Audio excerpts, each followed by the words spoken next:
What's going on, everybody? My name is Q, aka the People's Planner, and welcome to the I'm Just Saying podcast, brought to you by the Clever Group. Think of this podcast as a blend of your favorite late night conversations, where every Wednesday I'm going to bring you my unfiltered perspectives around all the challenges that we face as a young generation, from life, pop culture, to, of course, money, right? And even address a lot of the issues that you probably scared to talk about. I'm just saying. If you think you're ready for that, let's be clever.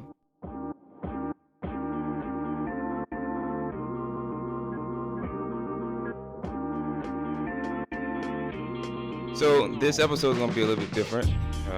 This one's gonna be more personal, right? So it's on a topic that I think is very important to have when you start to talk about like the influences on your success in your life and from an environmental standpoint, and even just the idea of different perceptions that people may have and how to navigate through all of it, right? And giving you some of my personal insight. So in my last video, I mentioned that we are not a product of our environment, right? And that's something I really don't believe in. And it goes to say, because a lot of folks, they blame a lot of things on how they grew up, where they were raised, just the environments around, and they almost use that as a scapegoat for why they're not to the level that they're at, right? Life happens is what the phrase is, and I understand from many different areas where they're coming from, but the reason why I disagree with that is because of my upbringing. Personally, I grew up in a very violent environment, both internally and externally. From an external standpoint, I grew up in if not the most violent, then one of the most violent streets in my hometown, right? Where from shootings, robberies, people getting killed, break-ins, fights, riots. It's like I've seen it all, right? Just staying where I stay, being in that, living in the hood, coming out the hood, and just kind of being surrounded by that, from an external standpoint, man, that is traumatizing, right? Being able to see and go through all of that and live through it, right? Living in the environment, because from my family standpoint, we weren't middle class, we weren't poor, so we were like upper low class, middle low class family coming up. Well, we had enough just to get by, but there were days where there probably wasn't any water. There were days where we had to figure out what we got to eat. There were days where we were hitchhiking. So a lot of that is growing up in those environments, man. That can make you from an external standpoint. Now internally, from an internal standpoint, I was at a very young age abused, mentally, physically, and emotionally by my mother, right? So my mother was very vicious as I grew up, from a lot of different ways and tactics, to kind of put me in a bad place. And it was rough growing up, and it was really hard being in that environment because of the lack of love you get from somebody that you expect to be to feel love from. And I didn't feel that growing up. And all throughout my years until I was off on my own at 18 years old. So it was a struggle, and even some way through college, it still felt like that. You get the feeling of being neglected, right? And I was a middle child, and my household was predominantly a single mother. I'm sorry. So my father had his own family, still wasn't a part of my life, but my mother was predominantly who I was with, and just being in that role, I just never felt supported, right? And I know there's a lot of other folks, a lot of other me's out there that might need to hear this story from an inspiration standpoint to show that, hey, you can go through this and be this, but still make it out, right? There's no excuse to say that you're a product of your environment, because you're not. The way I was raised was brutal, both internally and externally. It was awful. It was hard, and 10 out of 10 don't recommend, right? So it's like being able to take advantage of that. So my escape was, school. School was always my escape. Just going to school, being around folks is my way of getting, of not acknowledging it. And the trauma from where I live and what I was living inside, the trauma of that caused a lot of pressure and pain on me from an emotional standpoint, right? I was a guy who never expressed emotions, and I never felt love, so I always walked around, and people would see me now as like a robot. Well, it's because I just don't know how to control my emotions. I can be extremely happy and proud and going through a lot, but that's rare when you ever see that because, I've kind of went through those phases of not knowing how to control it, right? With at random times, I'm just the happiest guy in the room, and everybody just staring at me like I'm crazy because I have an emotional disorder, uh, which comes with ADHD. Something I suffer with. I'm thankful I don't do drugs other than taking Adderall every day. But the idea is, from a product standpoint, you know, you are not what your environment is, and that's a message. You're not, because you can be successful and grow out. Some of my closest friends, man, closest friends, love them to this day. We went on two separate paths, right? They went this way and I went that way, right? Majority of them spent time in jail, right, for periods of time, But just seeing that and being around it, it's like, man, those I still love those guys, regardless of what their outcomes are. Those are still part of me. Like that was a part of the story going through that, right? But then I got the other half of the friends that went similar way than I went, right? They went that way where I love them just as equal, but knowing your environment, I think it starts with understanding your environment. That's like step one to helping you realize that you need to change, because nobody's coming in this place and saving any of us, right? Nobody's coming in our neighborhoods and saying, hey, look, I'm gonna give you a shot, right? And the biggest thing too is where we come from is being the only two ways out of our environment. There's two ways that we look at it coming out of where we come out. You're either gonna be a ball player or you're gonna be a rapper. That's the only two ways these guys were known, right? But I always press, and I was always the book guy, right? Quote unquote, the book guy. But the issue with a lot of that is, not those guys not having a way to express themselves, right? So school was the way I expressed myself, but those guys couldn't find any way outside of sports and music to express themselves through the pain that they may have been going through. And I bring up my parents a lot because from a standpoint as a kid, and I know there's several kids that's feeling this, you want to be surrounded by the two most important people in your life are your parents, right? And feeling loved and supported by them are the key to driving any success. And for Q, there was none. There was no support whatsoever in some aspects, right? There were minimal support. Let me say that. I'm going to give them credit for minimum support. My mom, I was a track and field athlete in college and in high school. My mom may have came to one or two total track meets, like across both. Never found time to support from all of the small things, from the spelling bees, the math roundups, to anything that involved me and her son kind of excelling. It was a struggle to get her there because she just felt like it wasn't important. And it was always a belittled moment, right, where you kind of, you're never going to be anything. It was always that was kind of pushed out in my head. And it was almost something that almost forced you to, if you're not strong-minded, something like that will force you to feel like you can't leave and force you to feel like you're stuck and you can't go anywhere. But thankfully, I was surrounded by, I'm thankful for my aunt, my two grandmothers, my sister, and even my friends as parents, right? Because I relied on them a hell of a lot coming up because, feeling support and love from them and having them acknowledge a lot of the things that I was doing and trying to be, it kind of kept me alive. Because at a young age, there was a point where I thought about letting it all go.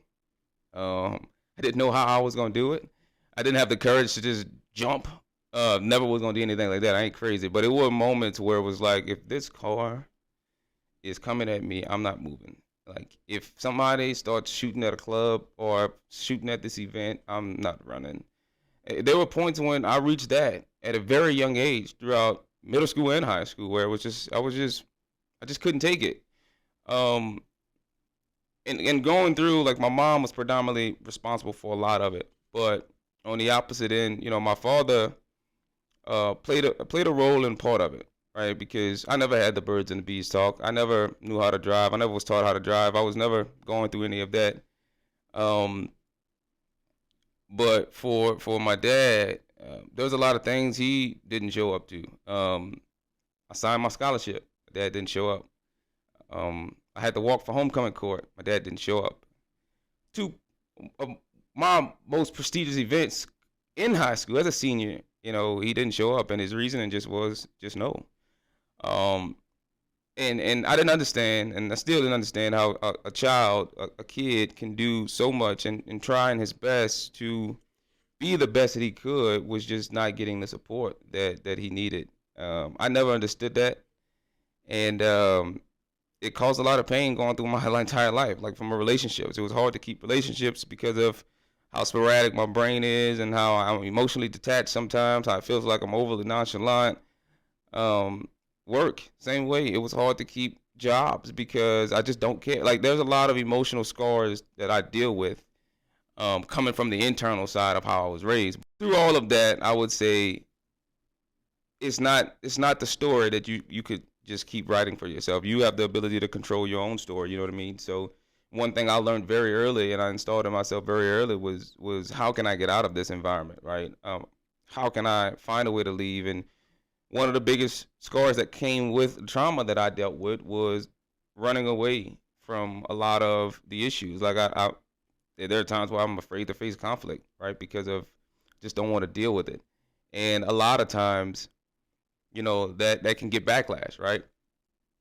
But, imagine a guy growing up in the hood in an environment like that and you know, internally and externally, growing up in those types of environments with no support from the two most important people in your life.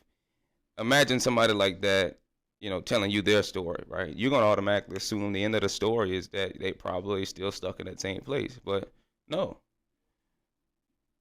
I was I went to LSU. I ended up going to LSU, ended up getting accepted at LSU. I ended up running track and field in college. I ended up getting a scholarship for it. I ended up doing a lot of great things and starting my own firm, partnering with firms, making a lot of money. I've amassed myself to turn myself into somebody that doesn't wear my environment on my sleeves, right? Um, and that comes with a lot because the second point of this whole episode is from a perception standpoint what that looks like, right? Um, the way I walk, the way I talk, the way I dress, think, act, look, all of it um, gives off the wrong perception, and this has caused a lot of problems in my life from an opportunity standpoint. I've always told people it's hard to be Q, and there's a cliche saying, and it's like, yeah, it's hard to be me too, and it's like, no, you have no idea, it's fucking hard to be Q. And why is it hard to be Q? Well, I'll put it to you like this. I like to say that I'm too black for white people and I'm too white for black people. And I leave it at that. And I say that because I can't win. For instance, let me give you an example. I would wear a suit. I like wearing suits, right? I wear a suit with no tie and a pair of Jordans on. That's just my style. When I go to important events or anything like, not too casual, right? I can wear a suit, no tie, with some Jordans on. It fits me. If I go to a white event, they're gonna be, who's this guy? Who's this black guy in a suit, man? Where's his tie? Where's his shoe? Why is he wearing Jordans? Who does he think he is? Take that same outfit and bring it to a black event. They're gonna be like, well, who's this nigga in a suit? Why the fuck is he wearing a suit? Who do you think he is?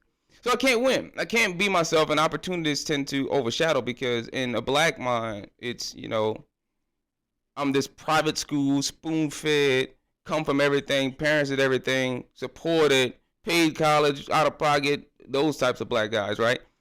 And the white mindset is like, this is another one of them. It's another one of them. I don't fit into the bubble. And that's been always an issue and been hard because when you express yourself and you try to be yourself and you kind of get profiled in a way. And I've dealt with that in my entire life. For 26 years of my life, I've dealt with that. And it caused a lot of frustration. It caused a lot of fucking pain because, like, I have to overcompensate on both sides. I have to overcompensate by explaining to Mr. Black Sir over here that I come from this environment. I grew up in this environment. I've been through this because you feel like I didn't relate to you, right? So I got to overcompensate by telling you my goddamn life story, which I felt like I didn't have to say to begin with.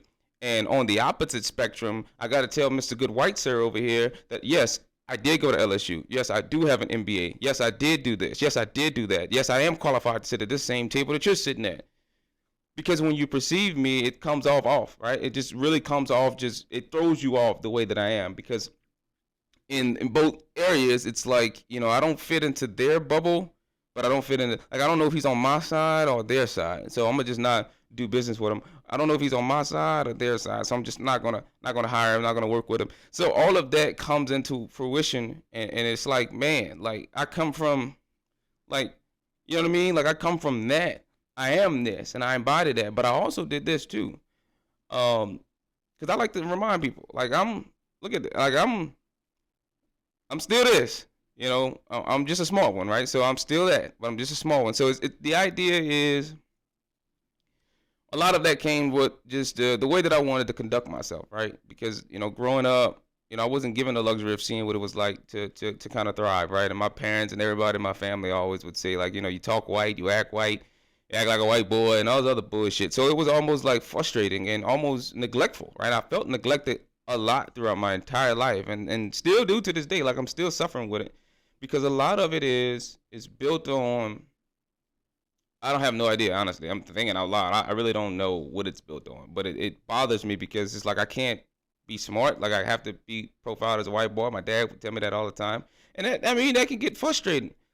It can get really emotionally frustrating and make me not want to be around you, which is the reason why I don't go around my family a lot. I don't spend a lot of time with my family, is because of the emotional detachment that I have with them from being insulted my entire life, just being put down, just not being supported, not feeling truly loved, all of that. Right? There were times where my parents didn't. I went in college. Here's a true story. So freshman year in college, I didn't talk to my parents for 6 months for the first semester. I don't think it was 6 months. However long the semesters are. For the entire first semester, I didn't talk to my family. And it bothered me, because all my teammates, man, at least daily, talk to their parents every day. Like, they talk to them every day. And I'm just sitting here like, And then when I mention that to my mom, it's like, well, if you could call me. And it's like, what type of shit is that to say, right? And what's funny about my story is that my uncle actually experienced similar, which is the reason why we get compared a lot, to each other. And I remember going up, he stays out of state, and I remember going up there and visiting him and having a conversation and just listening to his story. And it was like, God damn, I see, I understand. And I try to be more open than he is, but I understand. Like, I understand the reasons for why he turned into the person he turned into. And it just, similar style parenting, right? Similar style where you feel neglected and you're the hardest working one. You just feel like you got to work twice as hard just to get attention. And then, a lot of times, I know personally I felt myself feeling like, I was doing everything that I was doing to impress my parents. I was trying to get them to see me, like finally see me, recognize me, right? Getting a good job, getting a I love you, son, getting a I'm proud of you. Like, none of that. Like, it was hard to get that. There were times where I didn't even get a happy birthday, right? So it's so much things that seems like it's benign, but it's really like a big deal when it comes down to nurturing, and the nurturance of just being a kid. And I think I suffer from that. Um, and from the perception side, man, it really pisses me off that people view me a certain way, and until I start talking about where I come from, then all of a sudden everybody's surprised, right? Because it's like I have to play in a game and I'm down 30 already. So the game starts, I'm already down 30. So I got to fight back just to kind of let you understand where I'm at, because you already preconceived and profile me visually from the way I look, and that turned everything off, right? But all in all, like, to be here and say, I've went through this and I've made it through the picture, man. I'm here to say it's possible. Like, I can't say that enough. Excuse me. The idea is, this is your show. Don't let nobody write your story, man. There are times where I feel like, the worst possible thing that was happening to me, and I think that's the reason why I feel so much. Another issue that I suffer with is controlling everything. I like to feel in control. I don't like to not feel in control. The reason is because my parents put me in a position where when they said no, the answer was no, and there's nothing I can do about it. I couldn't be the person I knew I could be, because I had to rely so much on them to sign paperwork. I had to rely so much on them to provide some money for me to do this. I had to rely so much on my parents to support me that I knew if I'd have had that same support when I was in high school or middle school, I'd have been one, the fastest guy in the nation, probably in the world. I'd have broke the record, or I'd have been the smartest guy in the world, like one or the other. Like there would have been so much that could happen to me through that because of my work ethic and determination of getting there. But they failed to see that, and like I said, thankful for the support of like my other friends, like my friends' parents, because they were able to acknowledge me and see that. But there was only so much they can do, right? And so my story was always around just the opportunities that I missed, but I never used that as a way to dwell and say what could have been, what should have been, right? That's the past and it didn't happen. But being able to take that and use that to move me forward was always the key. But still kind of suffering from like lack of control when things happen. I like to make sure that I have an out. Because if I don't have an out, then I almost feel like, I'm stuck. Because somebody's controlling me. I don't like feeling constrained because I know what that feels like when somebody just says they're not doing something for you, despite how important it is to you. They're not doing it, right? I need a ride to practice. I'm not bringing you to practice. Well, what's wrong with the car? Nothing's wrong with the car. I'm just not bringing you to practice. I don't feel like driving. And you miss out on practice. You get kicked off the team. So all of that stuff happens when, you are in those surroundings. And that's just what I suffered with, man.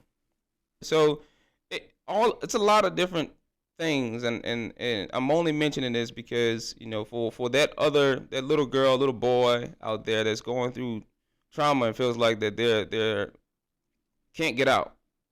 Whether it's internally with family and parents or externally, just with the situation. I'm here to say there's a way out, but it's going to require you to do a hell of a lot more than everybody else, because it won't be easy. You have to break stigmas, you have to break cycles, you have to break a lot of different things so that way you can prepare yourself to that next level.